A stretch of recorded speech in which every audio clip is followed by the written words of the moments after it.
Hitler وہ آدھی جو یہودیوں کی آبادی ہے اسے ختم کر دیتا ہے اور یورپ کے اندر ہولوکاسٹ ہوتا ہے اور یہودی بچ بچا کر یہاں آ کر شفٹ ہونا شروع ہو جاتے ہیں. آپ یہ کہہ لیں کہ ساری دنیا کے یہودی جو ہیں وہ بچ بچا کر اپنی کالونی میں آنا شروع ہو جاتے ہیں.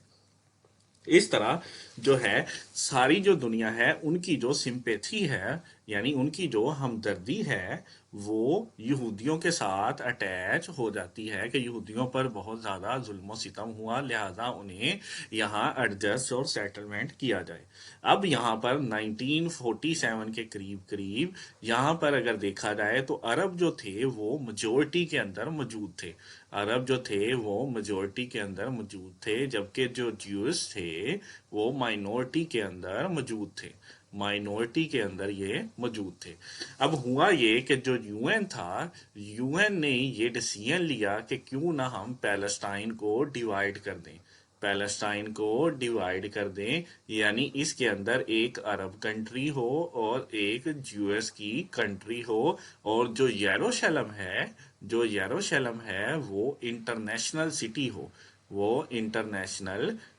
ہو اس طرح یو این اس کی ڈویژن کا پلان بناتا ہے. لیکن اس ڈویژن کی پلان کو جو عرب ہے وہ ریجیکٹ کر دیتے ہیں. عرب اسے ریجیکٹ کر دیتے ہیں کہ ہم اپنے علاقے کو کیوں تقسیم کریں جبکہ یہودی جو ہے وہ ایکسیپٹ کر لیتے ہیں کیونکہ انہیں مفت کے اندر ایک علیحدہ وطن مل رہا ہوتا ہے. اب اس طرح جو برطانیہ ہے وہ یو این کے معاہدے پر عمل کرتا ہے اور مئی جو ہے 1494 یعنی 1948 کو وہ یہاں سے اسکپ کر جاتا ہے چلا جاتا ہے. جب برٹش یہاں سے یہ علاقہ چھوڑ کر جاتا ہے کیونکہ اس نے 1947 کے اندر برصغیر کو بھی تقسیم کر دیا ہوتا ہے. اب وہ اپنی کالونیز کو چھوڑ رہا ہوتا ہے تو یہ کالونی کو جب چھوڑ کے جاتا ہے تو جو اس کے اندر جو یہودی نیشنل کونسل ہے جو یو ایس کی نیشنل کونسل ہے وہ ایک اعلان کر دیتی ہے اسٹیٹ آف اسرائیل کا اعلان کر دیتی ہے. جو ہی وہ اسرائیل کا اعلان کرتی ہے تو سب سے پہلے جو ممالک اسرائیل کی ریاست کو منظور کرتے ہیں اس طرح یو ایس ایس آر اور فرانس جو ہے وہ اسرائیل کو منظور کر لیتے ہیں اس طرح ڈویژن کو قبول کر لیتے ہیں. لیکن جو عرب کے لوگ ہیں وہ اسے ریجیکٹ کر دیتے ہیں اور اس کے خلاف لڑائی شروع کر دیتے ہیں. اب ہم آگے مکمل اس کی ڈیٹیل کو دیکھتے ہیں. اب ہم دیکھتے ہیں کہ جب عرب ان کے مخالف کھڑے ہوتے ہیں تو وہ ایک جنگ کا اعلان کرتے ہیں اور اس جنگ کے اعلان کے اندر جو عرب کے ممالک شامل ہوتے ہیں ان میں سیریا یعنی جو شام ہے اور اس کے ساتھ ساتھ اس طرف جو عراق کا علاقہ ہے اور اس کے ساتھ ساتھ یہاں جو جورڈن یعنی اردن ہے اور اس کے پیچھے جو سعودی عرب تھا اور اس طرف یہ جو غزہ کی پٹی ادھر جو مصر ہے اور یہاں پر اسرائیل ہے اور یہاں پر لبنان ہے. یعنی اس طرح یہ پانچ ممالک جو حملہ کر دیتے ہیں ایک نوزائیدہ ملک پر یعنی اسرائیل پر. ان میں مصر، اردن، سیریا، عراق اور لبنان شامل ہوتے ہیں. اس طرح یہ پانچ ممالک اسرائیل پر حملہ کر دیتے ہیں اسرائیل پر اٹیک کر دیتے ہیں کہ اس نے زبردستی آ کر یہاں پر ہم پر مسلط ہوئے. اسے کہتے ہیں 1948 کی جو جنگ ہے عرب اسرائیل وار کے نام سے اسے جانا جاتا ہے جس کے اندر یہ پانچ ممالک اسرائیل پر حملہ کر دیتے ہیں. اب اسرائیل کو کیونکہ انٹرنیشنل سپورٹ حاصل ہوتی ہے تو تمام جو بڑے ممالک ہیں وہ اسرائیل کو سپورٹ کرتے ہیں اور اس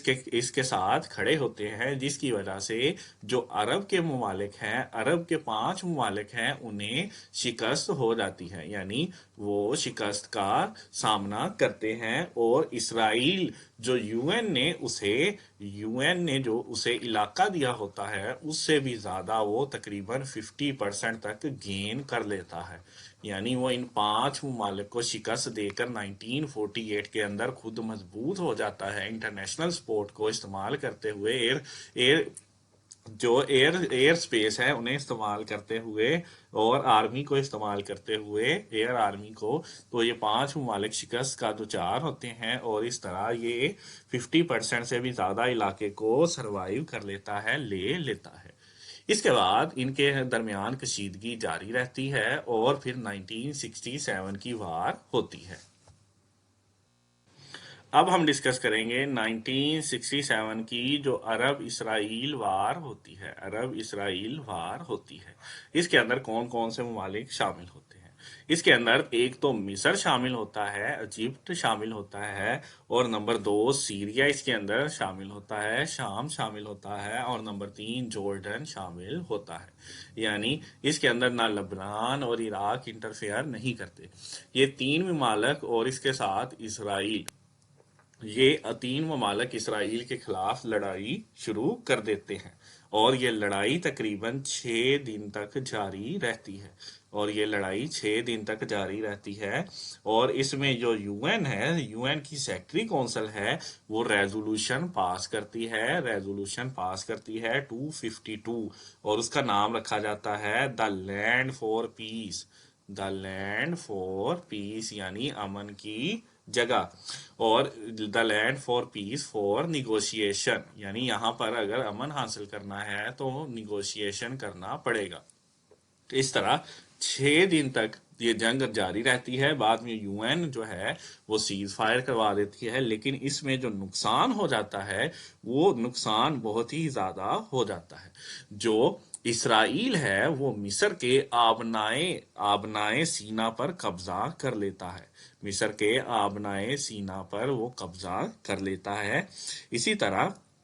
وہ شام میں یعنی سیریا کے اندر جو ہے وہ گولان کی پہاڑیوں پر قبضہ کر لیتا ہے، سیریا کی گولان کی پہاڑیوں پر قبضہ کر لیتا ہے، اور مصر کے آبنائے سینا پر وہ قبضہ کر لیتا ہے، اور جو غزہ کی یہ ساری پٹی ہے اس پر بھی وہ قبضہ کر لیتا ہے، غزہ کی پٹی پر بھی قبضہ کر لیتا ہے، اور جو غرب اردن ہے، اردن کا یہ والا علاقہ جو ہے اس پر بھی وہ قبضہ کر لیتا ہے، اور مشرقی بیت المقدس پر بھی وہ قبضہ کر لیتا ہے، یعنی مشرقی جو بیت المقدس ہے اس پر بھی وہ قبضہ کر لیتا ہے۔ یعنی 1967 کے اندر سیریا، مصر اور جورڈن جو ہے، ایجپٹ جو ہے، یہ اپنے علاقے گوا بیٹھتے ہیں، یہ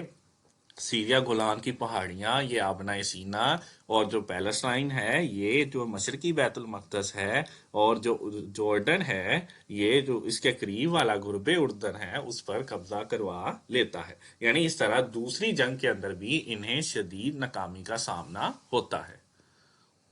ہم نیکسٹ ڈسکس کریں گے 1973 کی عرب اسرائیل وار، 1973 کی عرب اسرائیل وار۔ اب اس 1973 سے پہلے 1948 اور 67 کے اندر 2 جنگیں ہو چکی ہوتی ہیں۔ اب جو بچتا ہے، مصر اس میں اٹیک کرتا ہے، مصر اس میں ایک اتحادی ہوتا ہے، اور اس کے ساتھ ساتھ جو سیریا ہے وہ اس کے اندر جو اسرائیل پر اٹیک کرتا ہے، کیونکہ مصر کا آبنائے سینا اور سیریا کی گولان پہاڑیاں اسرائیل کے قبضے میں ہوتی ہے۔ اب یہ اسرائیل کا جو ہولی ڈے ہے، اسرائیل کا جو ہولی ڈے ہے جس کا نام یوم کیپر ہے، اس دن یہ حملہ کر دیتے ہیں، اس دن دونوں مسلمان ممالک اسرائیل پر حملہ کر دیتے ہیں،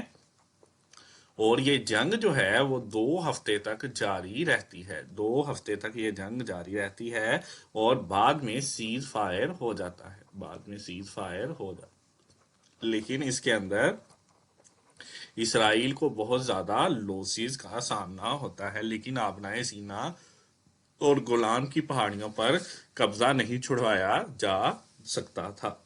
اس طرح اب ہم ڈسکس کریں گے کہ اس کے بعد کون کون سی ڈیولپمنٹ ہوئی، کیونکہ 3 جنگیں تو ہو چکی۔ تو ہم ڈسکس کریں گے کہ جو آگے معاہدے ہوتے ہیں یا پلان آتے ہیں پیلسٹائن کو ڈیوائیڈ کرنے کے، وہ کون کون سے ہیں۔ سب سے پہلے ہم ڈیوڈ کیمپ کا معاہدہ دیکھتے ہیں۔ ڈیوڈ کیمپ کا جو معاہدہ ہے وہ ایجپٹ یعنی مصر کے درمیان، مصر کے درمیان اور اسرائیل کے درمیان ہوتا ہے۔ اسرائیل کے درمیان ہوتا ہے۔ اسرائیلی جو پریزیڈنٹ ہے جس کا نام مینا کیم ہے، مینا کیم، اور جو ایجپٹ کے جو پریزیڈنٹ ہے ان کا نام انور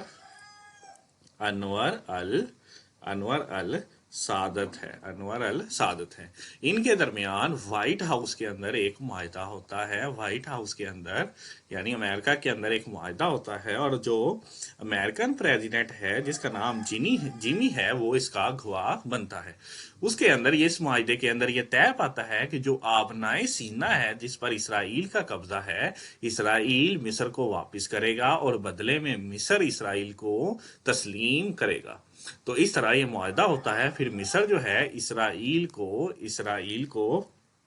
1978 کے اندر اس معاہدے کے ذریعے قبول کرتا ہے، منظور کرتا ہے، ایک الگ ریاست مانتا ہے۔ تو جو عرب لیگ ہے، عرب لیگ جس کا سرگنا، جس کا مین جو بنانے والا ہے وہ مصر یعنی ایجپٹ ہی تھا۔ تو جب مصر اس کو بناتا ہے تو پھر مصر کو ہی عرب لیگ سے احتجاجاً پروٹیسٹن ایجپٹ کو باہر نکال دیا جاتا ہے۔ بعد میں 3-4 سال تک اسے باہر نکالے رکھتے ہیں، بعد میں عرب لیگ میں اسے دوبارہ شامل کر دیا جاتا ہے۔ عرب لیگ جو کہ 1946 کے اندر بنی تھی، جس میں پہلے 22 جو مسلم ممالک شامل تھے۔ اس طرح ڈیوڈ کیمپ کا یہ معاہدہ مکمل ہوتا ہے۔ اب 1993 کے اندر ایک اوسلو معاہدہ ہوتا ہے۔ اوسلو معاہدہ 1993 کے اندر اس معاہدے کی روح سے یہ طے پاتا ہے کہ جو پیلسٹائن اور اسرائیل آپس میں نیگوشیشن کریں گے، اور جو اسرائیل ہے جو اس نے قبضہ کیا ہے اس کے 1947 کے بعد، وار کے بعد جو قبضہ ہے وہ علاقہ واپس کرے گا، بدلے میں پیلسٹائن اسے ایکسیپٹ کرے گا، اس کی ریاست کو ایکسیپٹ کرے گا۔ ان کے درمیان یہ اوسلو اکارڈ 1993 ہوتا ہے۔ لیکن جو سیکنڈ راؤنڈ کیمپ اکارڈ ہے، سیکنڈ راؤنڈ جو کیمپ ڈیوڈ اکارڈ جو کہ پہلے 1978 کے اندر ہو چکا تھا۔ اچھا، اب یہ اس کے اندر جو ان کا جو اسرائیلی جو پریزیڈنٹ ہوتا ہے یعنی اسرائیلی جو یٹزیک اس کا قتل کر دیا جاتا ہے۔ تو اس اسرائیلی کی موت کے بعد یہ پھر معاہدہ آگے نہیں بڑھ پاتا اور یہ ادھر کا ادھر ہی رک جاتا ہے۔ اس کے بعد جو کوارٹر پلان آتا ہے یا جو عراق کا پیس پلان آتا ہے وہ ہم ڈسکس کرتے ہیں۔ ڈسکس کریں گے کوارٹر پلان جو کہ 2002 کے اندر آتا ہے۔ اب اس کوارٹر ممالک کے اندر کون کون سی تنظیمیں یا ممالک شامل ہیں؟ ان میں ایک UN تھا، ایک US تھا، اور اس کے ساتھ ساتھ رشیا اور یورپی یونین تھا۔ اس طرح یہ چار مختلف قسم کے ممالک کی تنظیمیں یا ممالک یہ ایک پلان دیتی ہے، اس پلان کی روح سے، تاکہ اسرائیل اور پیلسٹائن کے درمیان دوبارہ جنگ نہ ہو، لڑائی نہ ہو، اور اسرائیل کی آباد کاری ہو، ان کی کالونیز مکمل طور پر بنائی جا سکے اور پیلسٹائن انہیں ایکسیپٹ کرے اور اس طرح امن آئے۔ لیکن یہ معاہدہ کیونکہ فلسطینیوں کی حق خود ارادیت اور فلسطینیوں کے حقوق کے بالکل منافی تھا، تو یہ 2016 تک کامیاب نہ ہو سکا۔ اس کے بعد جو عرب تھے، عربوں نے بھی ایک پلان دیا۔ اس پلان کے 4 بنیادی نکات تھے کہ 1967 سے پہلے والے ایریا پر اسرائیل واپس چلا جائے، اور اس کے ساتھ ساتھ جو پیلسٹائن ہے، پیلسٹائن کو جو مکمل طور پر ریاست مانا جائے، ایک سٹیٹ مانا جائے، اور جو یروشلم ہے مشرقی یروشلم، ان کا کیپٹل مانا جائے، یعنی اسرائیل یروشلم کو پیلسٹائن کا کیپٹل مانے۔ اور اس کے ساتھ ساتھ جو گولان کی پہاڑیاں ہیں، کیونکہ آبنائے سینا تو واپس ہو چکا تھا، گولان کی پہاڑیوں کو سیریا کو واپس کیا جائے، اور جو غزہ کی پٹی ہے، یہ غزہ کی پٹی جس پر کنٹراڈکشن جاری رہتی ہے، اسے یہ چھوڑ دیں اور اس کو ریفیوجیز کے لیے چھوڑ دیا جائے۔ اس طرح یہ 4 بنیادی جو پوائنٹ ہے وہ عرب پیس پلان آتا ہے، یہ بھی 2002 کے ہی جو مقابلے میں آتا ہے، جو کہ کوارٹر پلان 2002 تھا۔ تو اس طرح یہ مختلف قسم کے پلانز آتے ہیں، لیکن کوئی بھی کامیاب نہیں ہو پاتا۔ اب اس کی ہم مکمل اور باقی ڈیٹیل دیکھتے ہیں کہ اس پہ یو این کا سٹانس کیا ہے، اسرائیل کا سٹانس کیا ہے، اور پیلسٹائن کا سٹانس کیا ہے، اور او آئی سی کا سٹانس کیا ہے۔ اب ان کے درمیان جو تنازع ہے وہ کیا ہے، اب ہم دیکھتے ہیں کہ جو اسرائیل ہے وہ جو مکمل یروشلم ہے اسے اپنا دارالخلافہ یعنی کیپٹل مانتا ہے، اور جو پیلسٹائن ہے وہ اس کا جو مشرقی یروشلم اسے اپنا کیپٹل مانتا ہے، اور امریکہ ان ممالک میں سے بلونگ کرتا ہے جو کہ اسرائیل کے اس کنسیپٹ کو صحیح مانتا ہے، سوائے ایک امریکن پریزیڈنٹ جس کا نام جو تھا وہ اوباما تھا، اس نے اسرائیل کے خلاف قرارداد یو این کے اندر پیش کی، جسے بعد میں ویٹو کر دیا گیا یعنی ختم کر دیا گیا۔ صرف براک اوباما نے ہی اسرائیل کے خلاف مزاحمت کی، باقی تمام پریزیڈنٹ اسرائیلی حمایت پر ہی آگے سروائیو کر رہے ہیں، کیونکہ جو اسرائیل ہے وہ یو ایس کے اندر ٹیکنالوجی کے اندر انویسٹ کرتا ہے اور ملٹری کی ڈیولپمنٹ کے اندر انویسٹ کرتا ہے، اور امریکہ بھی اسرائیل کے اندر ہر سال $3 بلین ان کی فوج پر خرچ کرتا ہے۔ اب اسرائیل کا جو یو این کے کہنے پر اسرائیل نے جو غزہ کی پٹی ہے ادھر سے فوجیں تو نکال لی ہیں، لیکن ادھر جو 6 لاکھ جو یہودی ہیں وہ اپنی کالونیز بنا کر بیٹھے ہیں، جس کی وجہ سے جو پیلسٹائن کے لوگ وہ محروم ہیں، وہ ریفیوجیز بنے ہوئے ہیں، یعنی وہ اپنی آبادکاریوں سے محروم ہیں، کیونکہ جب مشرقی بیت المقدس اور جو غزہ کی پٹی تھی، غزہ کی پٹی اور جب اردن کے قریبی علاقہ تھا، جب اس پر قبضہ ہوا تو فلسطینی جو تھے انہیں جانے نہیں دیا گیا، اور اسرائیل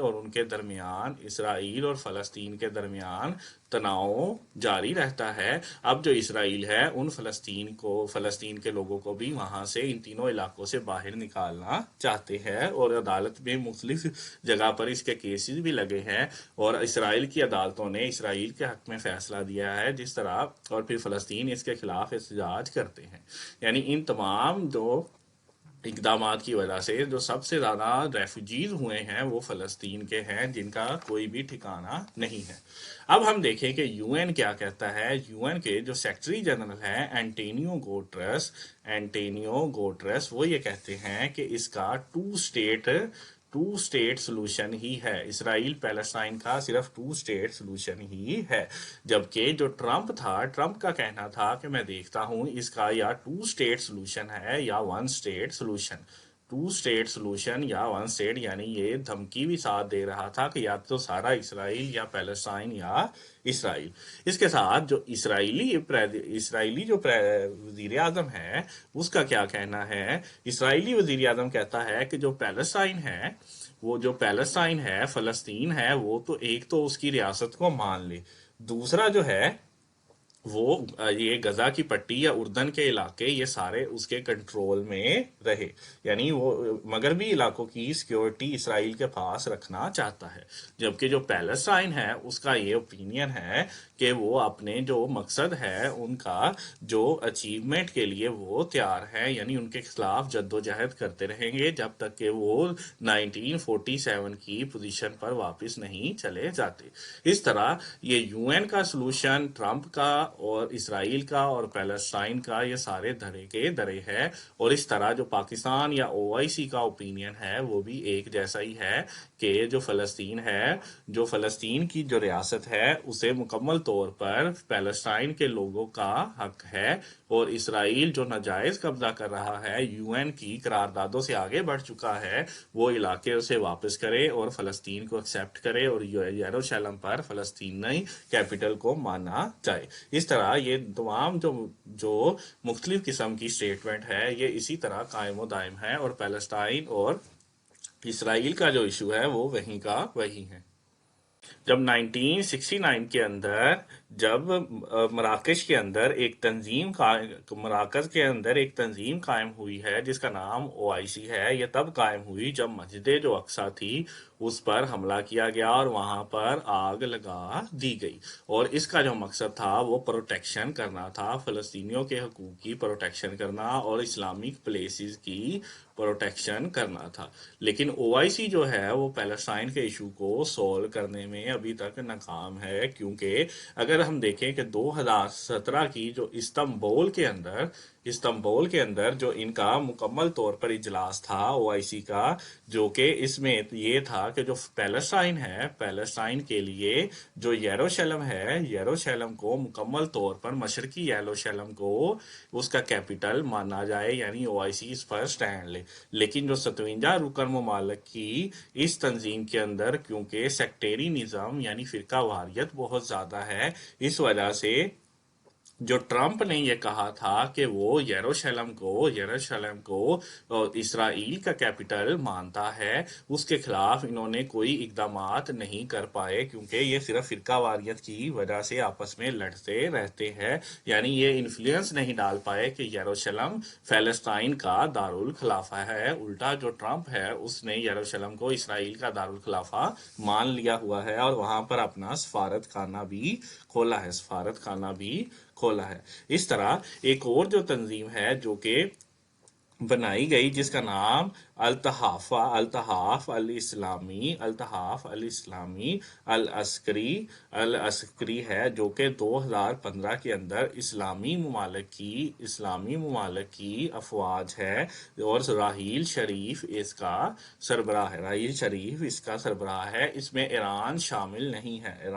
نہیں ہے، اور اس کا جو مقصد ہے وہ بھی پیلسٹائن کو آزاد کروانا نہیں ہے، بلکہ جو اس کا مقصد ہے وہ اگر کہیں مسلمان ممالک پر جنگ مسلط ہو تو اس کی حفاظت کرنا ہے یا اسلامی پلیسز کی حفاظت کے لیے جانا ہے، لیکن پیلسٹائن اس کا بھی کنسرن نہیں ہے۔ اب پیلسٹائن ایشو کا جو سلوشن ہے وہ یا تو جو عرب ممالک نے 2002 کے اندر دے دیا تھا کہ یہ 1967 سے پہلے والی پوزیشن پر چلے جائیں، فلسطین کو ایکسیپٹ کریں، فلسطین اسرائیل کو ایکسیپٹ کرے، یروشلم کو فلسطین کا دارالحکومت مانے، اور گولان کی پہاڑیاں سیریا کو واپس کر دی جائے، اور غزہ کی جو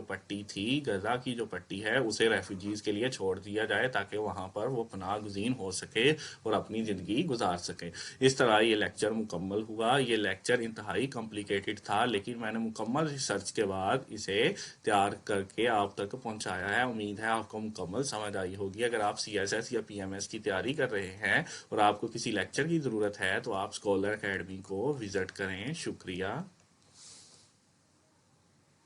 اگر آپ کسی بھی مقابلہ جاتی امتحان CSS PMS PPSC کے لیے پریشان ہیں تو پریشانی چھوڑ گئے اور اسکالر اکیڈمی کو سبسکرائب کیجیے اور مستقبل کو بہتر بنائیے۔